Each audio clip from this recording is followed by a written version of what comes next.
शिवं शिवं। नमस्कार, आप सबका हमारे चैनल श्रीमद् होम रेमेडीज़ पर स्वागत है। इस वीडियो में हम आपको ये बताने जा रहे हैं कि आज कलयुग में बगलामुखी को ब्रह्मास्त्र क्यों कहा जाता है। मतलब आज की डेट में बगलामुखी माता को या इनके मंत्रों को या इनके प्रयोग को ब्रह्मास्त्र माना जाता है। क्यों? कारण क्या है? देखिए, बगलामुखी 10 महाविद्या में 8वीं महाविद्या है और ये स्तंभन की देवी है। संपूर्ण ब्रह्मांड की शक्ति का समावेश है माता बगलामुखी के अंदर। शत्रुनाश, वाक्य सिद्धि, वाद विवाद में विजय के लिए इनकी उपासना की जाती है। सबसे पहले समझने की आवश्यकता यह है कि बगलामुखी का अर्थ क्या है। देखिए, बगला शब्द संस्कृत भाषा के बलगा का अपभ्रंश है, जिसका अर्थ होता है दुल्हन। कुब्जिका तंत्र के अनुसार बगला नाम 3 अक्षरों से निर्मित है। वो, ग, ला, वो। तो वह अक्षर जो है वारुणी, ग अक्षर जो है उस सिद्धिदा और ला अक्षर है पृथ्वी को संबोधित करना। अतः माँ के अलौकिक सौंदर्य और स्तंभन शक्ति के कारण ही इन्हें यह नाम प्राप्त है। तो माँ बगलामुखी स्तंभन शक्ति की अधिष्ठात्री है, अर्थात वह अपने भक्तों के भय को दूर करके शत्रुओं और उनकी बुरी शक्तियों का नाश करती है। माँ बगलामुखी का एक नाम पीताम्बरा भी है। इन्हें पीले रंग अति प्रिय है, इसलिए इनके पूजन में पीले रंग की सामग्री का उपयोग सबसे ज्यादा होता है। देवी बगलामुखी का रंग स्वर्ण के समान पीला होता है, अतः साधक को माता बगलामुखी की आराधना करते समय पीले वस्त्र ही धारण करना चाहिए। अभी देवी का जो प्रकाट्य है, मतलब कहाँ प्रकट हुई मानी जाती है। बगलामुखी देवी का प्राकट्य स्थल गुजरात के सौराष्ट्र क्षेत्र में माना जाता है और कहते हैं कि हल्दी रंग के जल से इनका प्रकाट्य हुआ था। तो हल्दी का रंग पीला होने से ही इन्हें पीताम्बरा देवी कहते हैं। और एक अन्य मान्यता के अनुसार देवी का प्रादुर्भाव भगवान विष्णु से संबंधित है। परिणाम स्वरूप देवी सत्व गुण संपन्न तथा वैष्णव संप्रदाय से भी संबंध रखती है, परंतु कुछ अन्य परिस्थितियों में देवी तामसी गुण से भी संबंध रखती है। बगला शब्द के बारे में हमने आपको बता दिया। तो बगला देवी जो हैं वो रत्न जड़ित सिंहासन पर विराजित होती हैं और रत्नमय रथ पर आरूढ़ हो शत्रुओं का नाश करती है। तो देवी के भक्त को तीनों लोकों में कोई हरा नहीं पाता है। वह जीवन के हर क्षेत्र में सफलता पाता है। पीले फूल और नारियल चढ़ाने से देवी प्रसन्न होती है। देवी को पीली हल्दी के ढेर पर दीपदान करें, देवी की मूर्ति पर पीला वस्त्र चढ़ाइए तो बड़ी से बड़ी बाधा भी नष्ट हो जाती है। बगलामुखी देवी के मंत्रों से दुखों का नाश होता है। यदि हम उनके स्वरूप की बात करें तो भाई इनके कई स्वरूप हैं।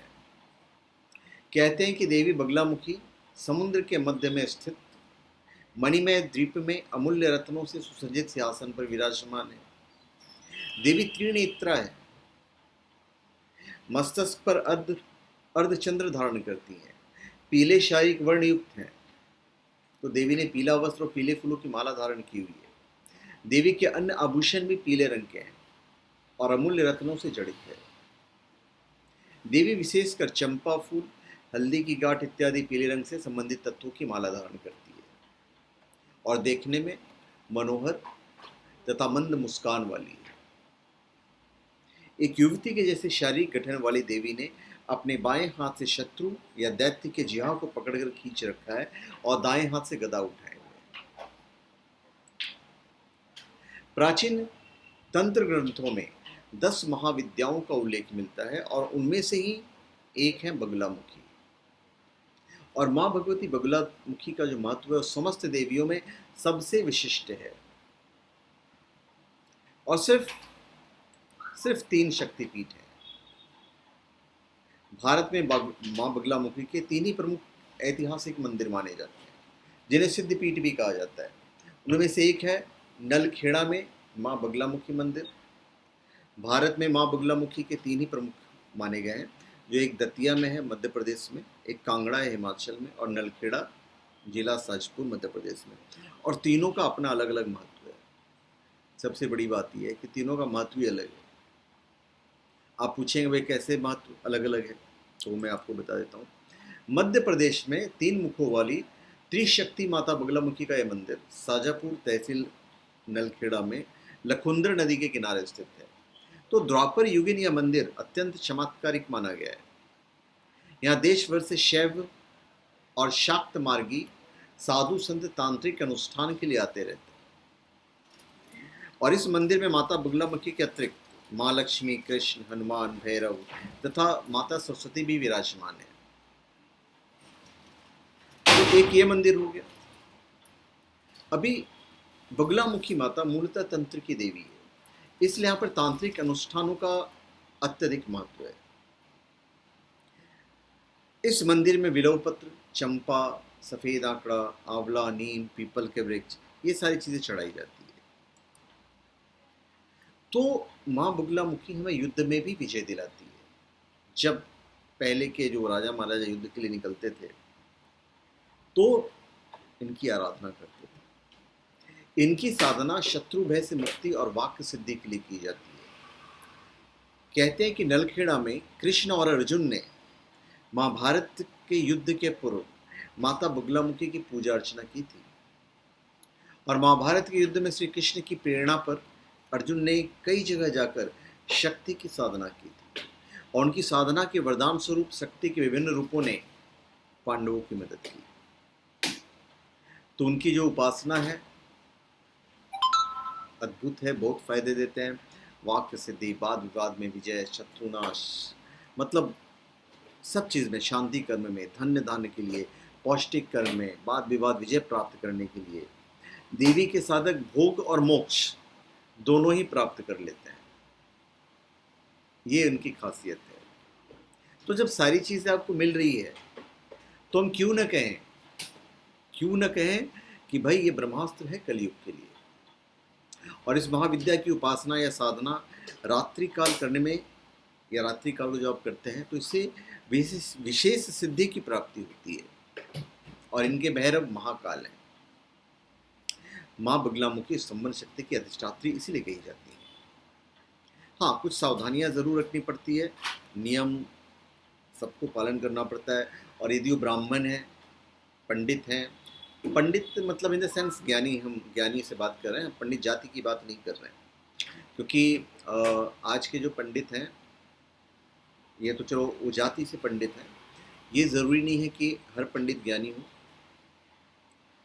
तो हम ज्ञान से रिलेटेड बातें कर रहे हैं, हम उन्हें पंडित मानते हैं। मतलब मैं पर्सनल बात कर रहा हूँ, मैं उन्हें पंडित मानता हूँ जिनके अंदर ज्ञान हो। यहाँ पे फिलहाल हम धर्म ज्ञान की बात कर रहे हैं। तो पंडितों से, ज्ञानियों से गलती नहीं होनी चाहिए जब वो माँ बगलामुखी की साधना कर रहे हो। जैसे पवित्रता, नियम, शौच आदि का ध्यान रखना बहुत ज़रूरी होता है। इस साधना को ऐसे ही नहीं शुरू करना चाहिए, किसी से जानकर या पूछकर ही करना चाहिए। कुछ लोग आकर्षण, मारण तथा स्तंभन कर्म आदि तामसिक प्रवृत्तियों से संबंधित कर्म भी कर डालते हैं। तो ये सब करने के लिए नहीं होता ये। और ये हर चीज़ में जब हम माता का आराधना करते हैं तो फिर सावधानी बहुत ज़रूरी है। क्योंकि साधक की छोटी सी भी गलती से माता कुपित हो सकती है, ऐसा माना जाता है। इसलिए जब एक बार स्वयं नियंत्रण करने की कला सीख लें, तब इनकी साधना के बारे में विचार करें। जैसे कि इनके मूल चित्र से भी इंगित होता है कि माता अपने ही भक्त की गर्दन खुद ही काटने को उद्यत है। इसलिए मेरा अपना परामर्श ये है कि नियंत्रण, मन के नियंत्रण और समर्पण से यदि इनकी साधना की जाए फिर तो कोई समस्या नहीं है। तो आराधना काल में आपको पूर्ण ब्रह्मचर्य का पालन करना है। साधना क्रम में स्त्रीय स्पर्श, चर्चा, संसर्ग कतई नहीं करना चाहिए। और साधना डरपोक किस्म के लोगों को भी नहीं करना है बगलामुखी माता का, क्योंकि बगलामुखी देवी अपने साधक की परीक्षा भी लेती है। तो साधना काल में कहा जाता है कि कुछ आभास होगा, कुछ भयानक आवाज़ भी हो सकते हैं, कुछ भयानक आवाज़ें भी आपको सुनाई दे सकती है, तो इसमें घबराया नहीं जाता है और अपनी साधना जो है आपको जारी रखनी है। क्योंकि पंडितों या ज्ञानियों की गलतियाँ हमेशा अक्षम्य होती हैं, जबकि नादान की सारी गलतियाँ, नादान मतलब बच्चे की बात कर रहे हैं, जबकि नादान बच्चे की सारी गलतियाँ माफ़ की जाने लायक होती है। तो धन्यवाद, आप सबका हमारे चैनल पर स्वागत है। आप हमारे चैनल पर सब्सक्राइब करें और अपने कमेंट दीजिए। धन्यवाद।